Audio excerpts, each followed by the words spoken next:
And that's a hard question to answer because it's hard to know what exactly culture is in the brain of a human being. On the other hand, since culture is involves the inheritance of acquired variation, we always learn our culture from some kind of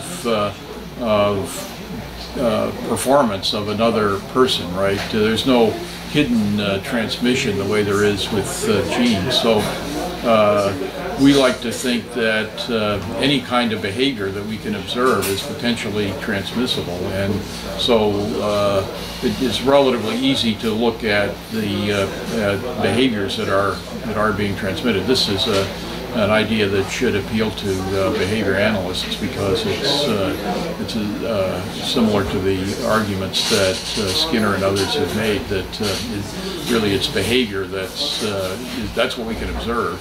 We know that there's a lot that goes on in the brain, but that's much more difficult to observe. So if we keep track of the behavioral consequences of what goes on in our brain, that's both practical and it is what's being transmitted.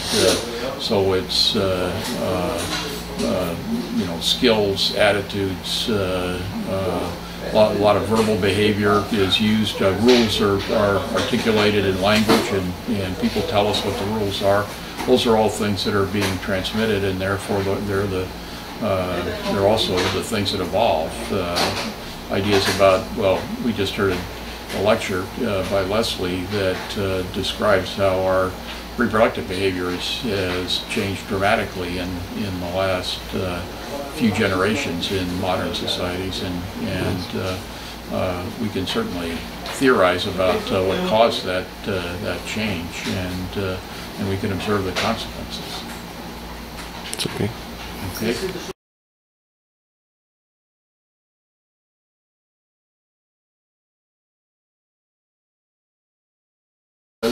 Compound question. Let me take the first part of it. Can we engineer cultural evolution the way we potentially can engineer genes? Well, it seems to me that we have been engineering culture for a long time. I mean, the principal ways that we do it are we make choices ourselves about what culture to adopt and what to discard, and we call those bias forces in the jargon of the mathematical modeling that my colleagues and I do. But it just boils down to if we see people behaving in two different ways, we can decide for ourselves which way to choose. There's also a lot of collective decision making in humans. That's much less well studied from a theoretical point of view, but we know a lot about it empirically. So in simple societies, groups often make collective decisions by sitting around under a tree and discussing how they might want to change. There's a very nice example that one of my colleagues collected on a group of people in New Guinea that wanted to get involved in the pig economy in the highlands of New Guinea, and they weren't pig-raising people, at least not on the scale that was necessary for this trade, and so families that wanted to get into the pig raising business started talking it up, and a certain number of people had to adopt pig raising before it became feasible because of the need to make fences around gardens and things like that if you have pigs, and so they had to make a collective decision to go into the pig raising business, and they had a bunch of discussions, and some people were for it and some people were against it, but gradually they reached a consensus that at least enough people reached a consensus that it would be desirable to raise pigs, that they got into the pig raising business, and then they could trade with their neighbors, because pigs are kind of the money of highland New Guinea. They're the medium of exchange, and so you can't really participate fully in the trade network unless you raise pigs. In modern societies, we have legislatures that make laws and draft constitutions, and we have very elaborate schemes for collective decision making. So in a sense, we've been engineering culture all along, because part of culture is part of the forces that act on culture are deliberate ones. And I try to tell my environmental policy colleagues, that's many of my colleagues in my department are social scientists who are interested in environmental policy, and I tell them it's just a form of artificial selection. They're trying to they're trying to change culture. They're trying to engineer culture. They're trying to get people to think that, for example, that energy conservation is an important thing for the global environment. That's a form of cultural engineering. Genetic engineering is a lot harder, and partly it's because of the issue we discussed in the previous question. The genes are hidden, and culture's sort of written on our behavior. Part of it is cultural units. There's this idea that has been promoted, particularly by Richard Dawkins, that inherited systems have to be digital, the way genes are supposed to be. That there have to be discrete units that are potentially infinitely long-lived. And Rob Boyd and I think this is not correct, actually. That you can have unitless evolution without any trouble, really. So in genetic evolution, there's this whole parallel theory of quantitative characters, and this grew up originally around plant and animal breeding, where the traits of interest were things like milk production. So you wanted more milk production, and the milk production of cows is a quantitative character, so-called, or height or weight. Now the old idea was that there were just so many genes with small effect that contributed to these things that you couldn't actually see the unitness of the genes through Mendelian segregation ratios and that sort of thing, because it was just too complicated. Now there's some evidence that some of the regulatory systems may be even more quantitative than that. So the amount of an RNA that's acting as a regulatory element may quantitatively regulate the production of an enzyme more or less in a very continuously graded way. So we may be getting quantitative characters for real in the genetic system, but even if we only have quantitative characters by by approximation, many genes with small effects, then effectively there's not a unit there. The units are so small that we're getting to a continuous, it's like using computers to solve differential equations. The behavior may really be continuous, but we approximate it by ones and zeros, but we can approximate it pretty closely. So it's not clear that units are as fundamental as people like Dawkins argued, and certainly in culture we measure a lot of things as quantitative characters, right? So opinion pollsters ask you how far to the right or the left are you politically, and they may give you a temperature scale on a scale of 1 to 100, but they're really thinking of it as underneath as a continuous character. You can be any number you want, from 55.34% conservative, let's say. I think the unit question turns out to be a red herring.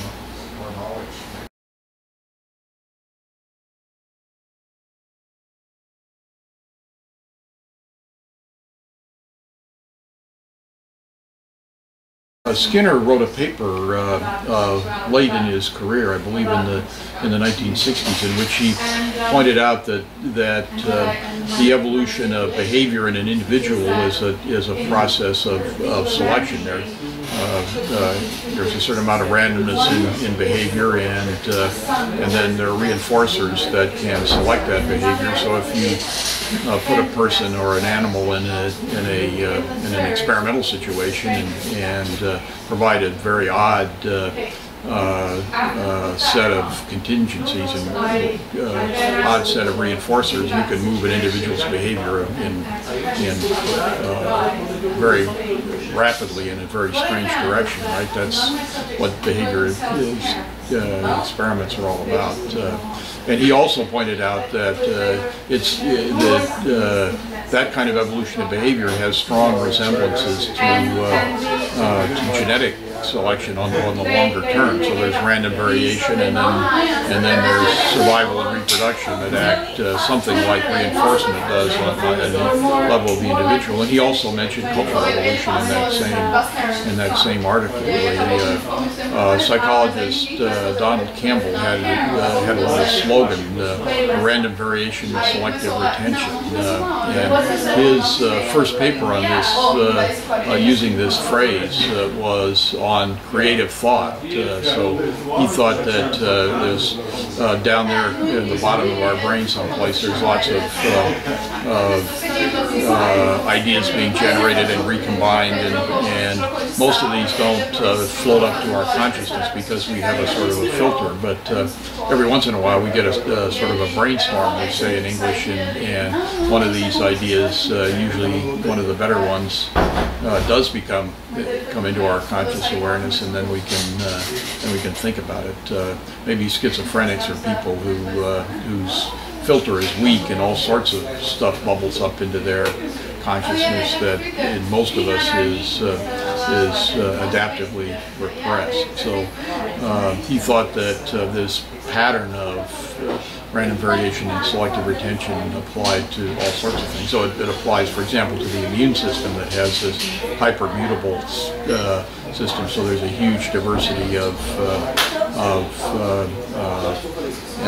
antigens floating around in our immune system, and then when we experience a novel bacterium or virus, there's some element of the immune system has a little bit of affinity for attacking most of those, and then the ones that are successfully attacking it are increased by a mechanism of selective amplification of effective antibodies, and pretty soon we conquer most infections. So there's a fairly large number of systems that have that same kind of property, and in fact the mathematical models that we use to study the immune system might look a lot like an evolutionary model. It's just on a faster time scale. The same thing with selective retention of behavior at the level of individuals. So I think, as your question suggests, this is a kind of a synthetic idea, because it does point out some, at least, general analogies between lots of different systems that govern our behavior. Okay.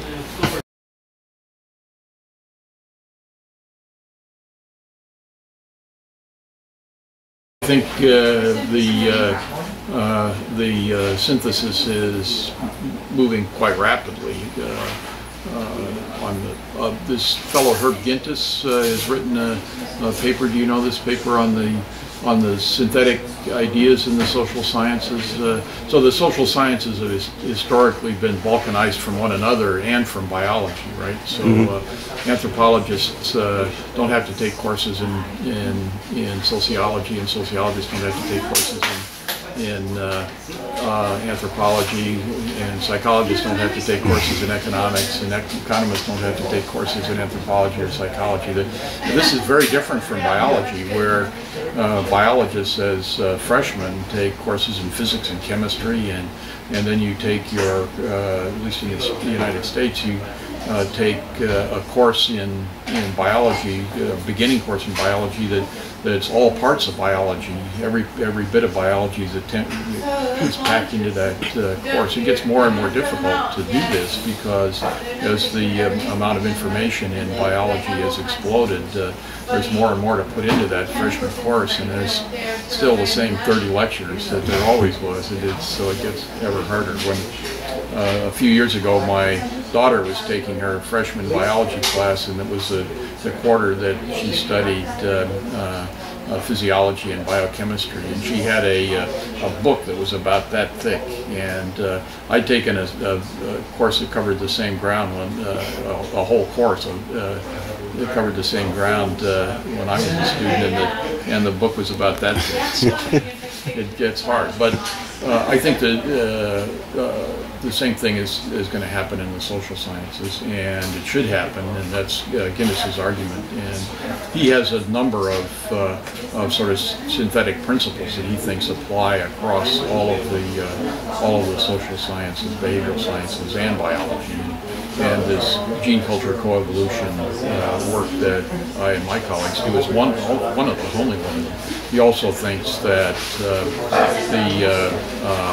game theory is important, and he thinks that this idea of people making decisions based on preferences, the sort of a generalization of the selfish rationality concept from economics is important. People are decision-making agents. I mean, they're not quite the same decision-making agents that economists classically portray them as being. They're not omniscient and they're not hyper-rational, but they certainly still do make decisions. And so Herb thinks that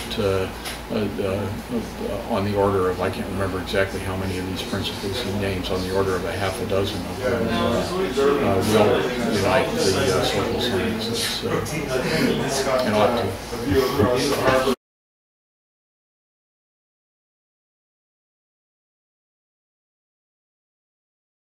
I think that historically, cultural evolutionary studies started out as mainly a mathematical modeling exercise that was dependent upon empirical facts that were produced by the general social sciences. So, for example, in Rob Boyd's and my work, we have this concept of biased transmission, and we really derived those mathematical models from mainly from studies of the diffusion of innovations.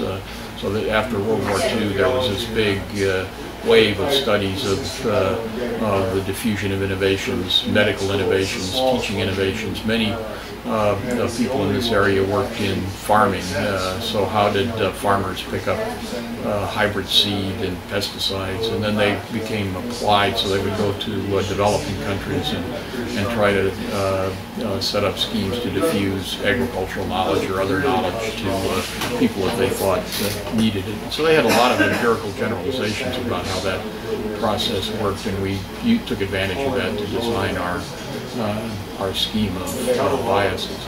But because these aren't direct studies of evolutionary questions, that's in the long run that proved to be an inadequate empirical base for cultural evolutionary studies. So now we have lots of cultural evolutionists. My students, Rob Boyd's students, many other people who've been recruited to this area are mainly interested in empirical questions. So they go out and do field work, and we do experiments in the laboratory. We were talking before the interview about the experiments that Billy Baum and I and a bunch of us now have done in the laboratory studies of cultural transmission, where we set up artificial tasks in the laboratory, and then we expose people to different kinds of social information and try to dissect the strategies that people use for learning from other people. But again, how do they actually deploy these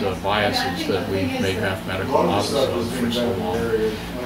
And we have a proposal that we circulated once to NSF, where it was rejected, and we're planning on circulating it to a different program. And it envisions taking these laboratory experiments on strategies that are used in the laboratory to many other cultures and outside of student populations. So in the laboratory, our student volunteers actually turn out to behave in ways that are not predicted by our theory.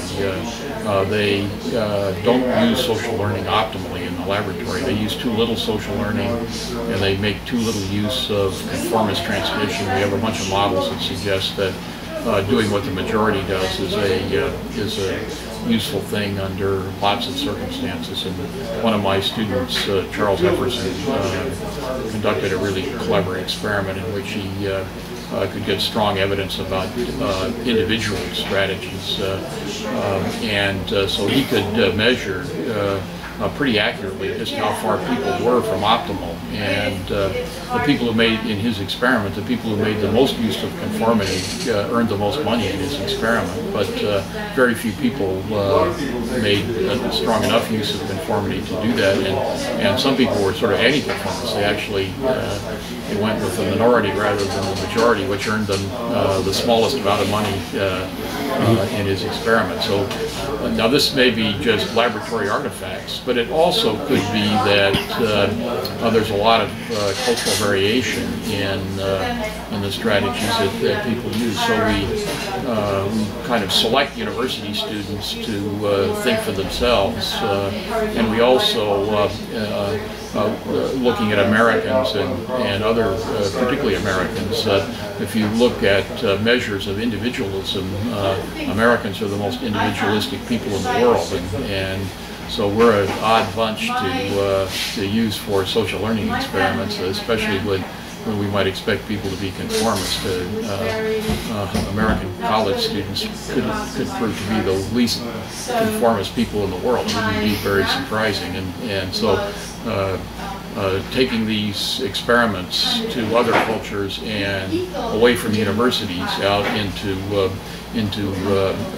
more diverse populations of people even within the United States is something that we very much need to do to understand, even on this sort of laboratory model scale, how people are using the information that's available from others. So that's just an example of a big project that we have in mind.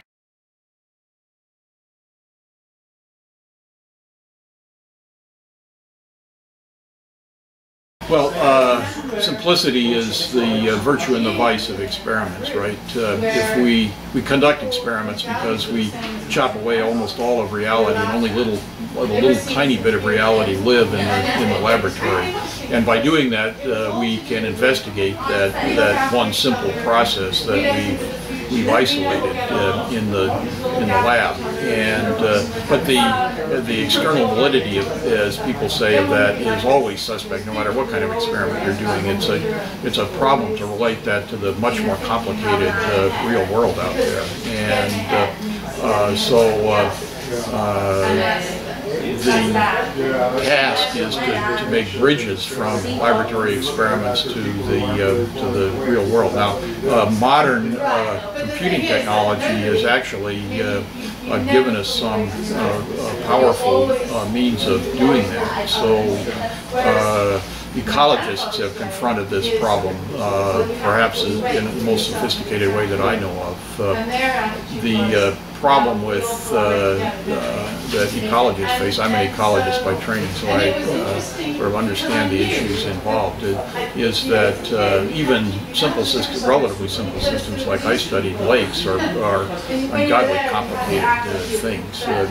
A couple of statisticians, Burnham and Anderson, who wrote a textbook on this subject, say that biological problems, by which they mean ecological problems mainly, are tantamount to infinite dimension. So in principle, if Mother Nature wants to be unkind, we just can't understand what's going on. That it can easily, may often be just far too complicated to understand how the big real world out there works. But oftentimes, real systems are dominated by one or a few major processes, and that we can figure out. And Burnham and Anderson advocate an information theoretic statistical approach to these problems, which is very interesting and very elegant, I think. So what they advocate doing is taking models that of processes that you've tested in the laboratory. You know that genetic evolution works something like you can observe directly in Drosophila population cages. So you have some strong ideas about what the processes look like. But there are lots of complexities, and you have, in fact, just from Drosophila studies alone, you have lots of different models of how selection might work. For example, there might be frequency-dependent selection, there might be sexual selection, there might just be simple adaptive selection.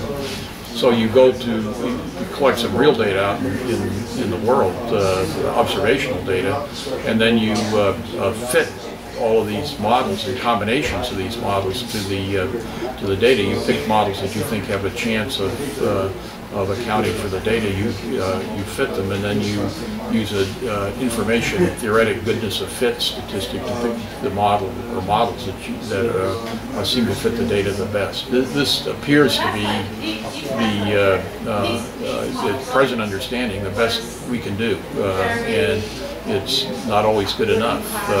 So ecologists have this neat idea of adaptive management. So you go out to a fisheries, say, and you have an idea of how fisheries, population dynamics in a fishery work, and so then you provide some rules for fishermen, catch limits or something to try to achieve maximum sustained yield in the fishery. But you don't really understand that all that well, how that fish population works. So every recommendation, every strategy that you recommend is essentially an experiment, and it might be wrong. So you collect data to try to evaluate the success or failure, and if the strategy you propose does fail, the way it fails may be quite indicative of of where you went wrong, what a better model would be. So you're always updating the model. In the systems I've worked in lakes, they have a nasty tendency to sort of shift regimes. So they seem to behave in a sensible way for a long time. I studied Lake Titicaca, the big lake in the Andes, and we studied it for several years, and it was a relatively high productivity lake, and we use this extremely fancy instrument, a white dinner plate on a string. We lower it into the water to see how transparent the water is, and this is a good index of how many algae are in the water. And so we went for several years, and the transparency of the lake was about 10 meters. A white dinner plate on a string disappeared about 10 meters down into the water. And then we went back about 8 or 9 years after we finished one experiment. We went back again, and the white dinner plate was disappearing at 20 meters and far deeper than we've ever seen. And we had about 7 or 8 years worth of decent data. So the lake had jumped from one kind of behavior to another kind of behavior. So in an applied world, you've got to worry that the system itself is not stable. It's changing all the time, and certainly human cultures are like this. We were just in a lecture, you and I, where the issue was modernity, the shift from traditional societies to modern societies, and one of the things that seems to be important is that social networks have completely changed from being dense with kin to being much less dense with kin, and a whole series of things follow on from that in theory and apparently in practice. So if you're studying a traditional society, one set of models is going to fit. If you're studying a modern society, the models that fit are best fit are going to be quite different. So this again is a really complicated world out there, and staying on top of it is very difficult. So we have some tools. Yeah.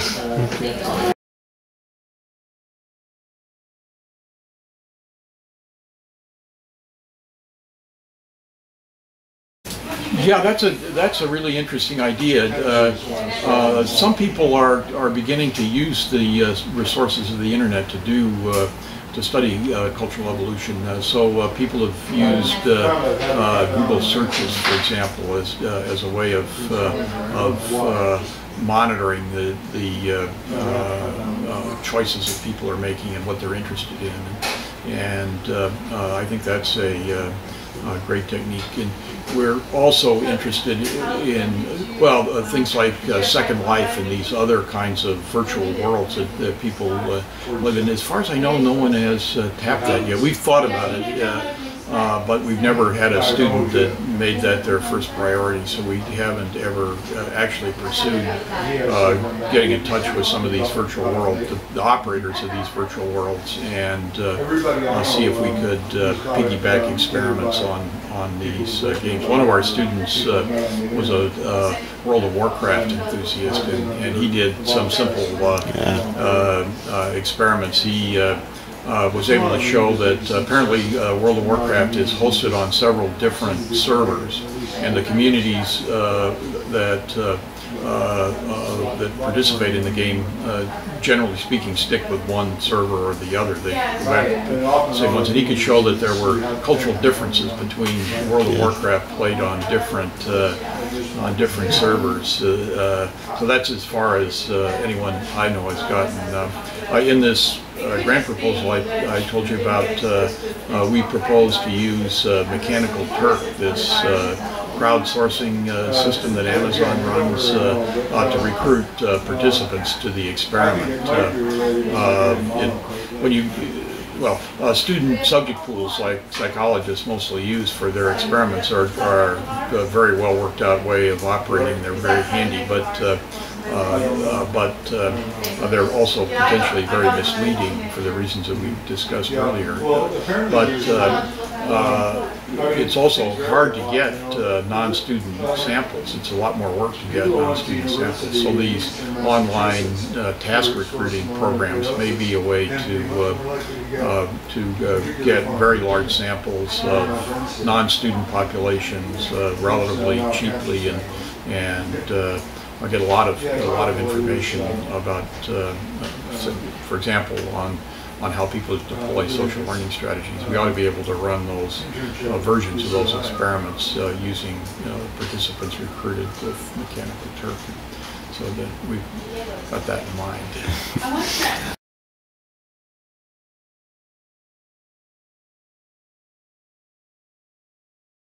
Study of cultural evolution. Well, I think that the main role that mathematical models play in any science is that they allow us to think more clearly about processes. Human intuition is a very unreliable instrument for certain kinds of problems. I mean, humans are wonderful pattern recognizers, for example.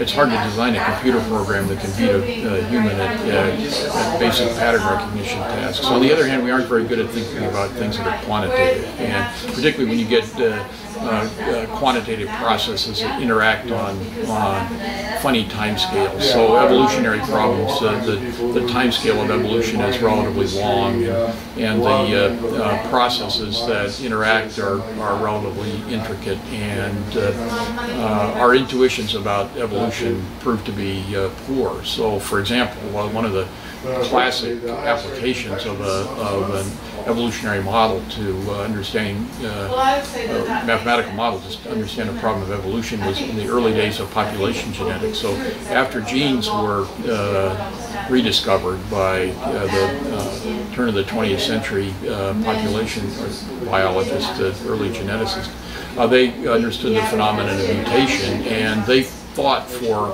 a number of years that mutation was the main process driving evolution, and then it was much more important than natural selection.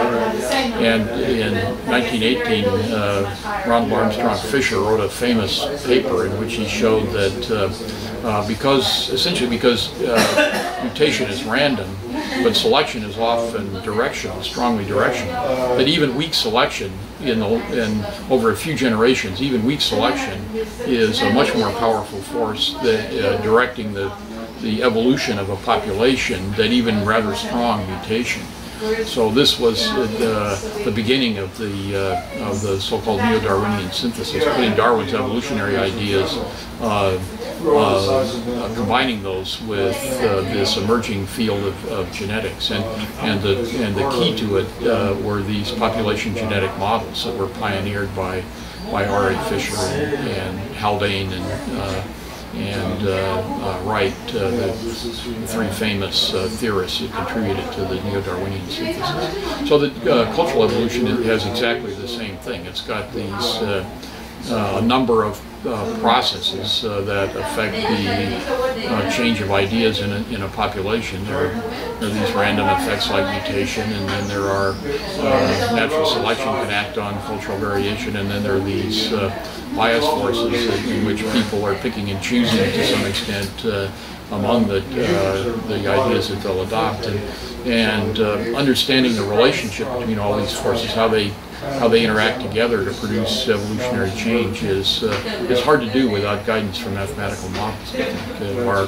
our intuition about these things is inadequate and faulty. Now, but of course, mathematical models by themselves, they're like experiments, right? They're very analogous to experiments. We take little pieces of what we think the real world is like and subject them to mathematical analysis. And it's hard to combine lots of these processes in the same model for the same reason it's hard to combine lots of processes in an experiment. The experiment gets unwieldy, the mathematical model gets unwieldy, and so there's no way that the science of evolution, cultural or genetic, can rest on mathematical models alone. It's a very seriously empirical issue to decide which models apply when and where. So that the models, you can think of them as think of our brains as crippled when it comes to thinking about things quantitative, and the mathematical models are like an artificial leg or something. They're a prosthesis to extend the power of our brain, and it's otherwise inadequate to certain kinds of tasks, and they can be overemphasized or underemphasized, I think, as a part of the total package of things that we need to do to understand cultural or genetic evolution, or a vast number of other problems besides.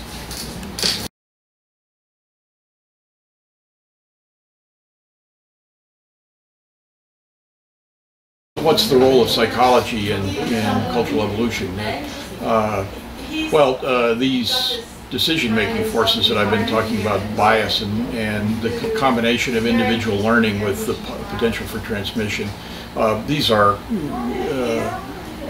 areas that are historically the province of psychology, right? So how people make decisions is really make decisions is something that psychologists have been interested in, other people too, but and in this world in which we're going to synthesize the social sciences and take disciplinary boundaries less seriously, there's still going to be a role for the kinds of things that psychologists have historically done. More people need to be cognizant of psychology, more anthropologists and sociologists and economists. And economics is an excellent illustration. It seems to me that the whole field of behavioral economics has burgeoned in the last few decades because a few pioneers convinced economists that people didn't behave the way their models proposed that people behaved, and understanding how people really behave is important. So Kahneman and Tversky got the Nobel Prize in economics, two psychologists, for essentially launching the field of behavioral economics. And certainly cultural evolution has depended upon the work of psychologists and applied psychologists. We borrowed these experimental techniques from psychologists. The field of diffusion of innovations was the people who pioneered that were really psychologists. They became applied psychologists. Everett Rogers, E.M. Rogers was a pioneer, a student of social learning in humans, and social learning today is a major field of developmental psychology. Has become really interesting. Back when I was first looking into this phenomenon of cultural evolution, Piaget was the last word in developmental psychology, and his developmental psychology was very uncultural. Nowadays, people like Susan Carey and Elizabeth Spelke and a lot of other developmental psychologists are uncovering the way in which kids start picking up culture at very young ages. The youngest I know of is before they're born. A French developmental linguist, Boyson Martins, has done experiments on fetuses before they're born. And so it turns out that her story is that the low frequency parts of the sound that mothers make when they speak transmits into the womb, and as the baby's ears develop, they become sensitive to this. And the experiment is that, in utero, kids suck their thumb, and they suck their thumb more vigorously when they're awake and interested in something, and then when they get sleepy, they suck their thumb very gently. So you can use ultrasound to monitor how vigorously they're sucking their thumb. So if you take a French mom and put a speaker on her belly and play people speaking French, the fetus rapidly loses interest. But if you then switch to someone speaking English, the kid wakes up. That's something new and interesting, because the French is a very rhythmic language, and English is a much flatter language. So these two languages sound very different to the kid even before they're born. They're recognizing cultural differences, and it turns out to be really hard to get down to the sort of genetic roots of development, because culture starts to interact with the genetic elements of the developmental process very early on. Carey and Spelke have a concept they call core cognition. They think there are a small handful of primitive things that evolve autonomously through genetic developmental mechanisms, but they mainly act as learning devices. So their main function is in humans is to scaffold the acquisition of lots of culture. Other developmentalists I've come to discover think that's way too innatist. That they think that something like Boyson Martins experiments, that culture starts influencing the developmental process so far back that you can never really that it's culture all the way down. They might be right, but the older innatist ideas, for example, that underpinned language in the eyes of linguists like Noam Chomsky.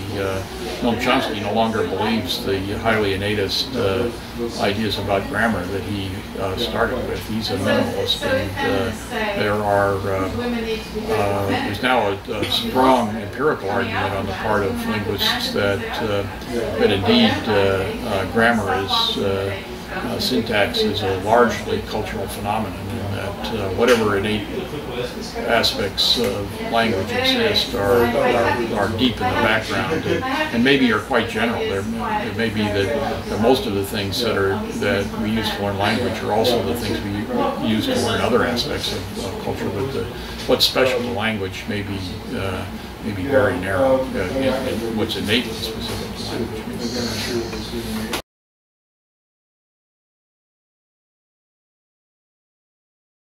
of psychology. Well, I've just been talking about the developmental psychology, and so I think this is an extremely important part of psychology for cultural evolutionists, because we really do want to understand how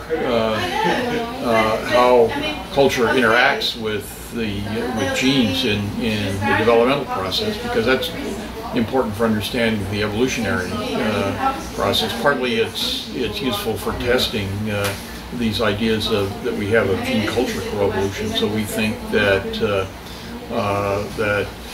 culture has probably influenced social psychology of humans in important ways, that we're docile, cooperative, and compared to chimpanzees, and dissecting the development of human children versus chimpanzees, and trying to understand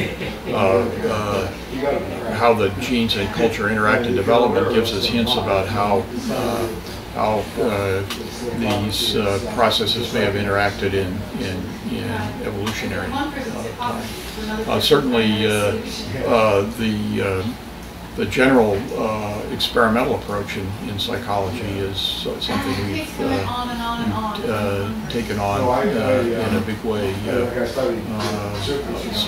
And we talked before. I spoke before about this behaviorist aspect of culture. In other words, that whatever's going on in the brain, culture has to appear in our behavior for it to be transmitted, is something that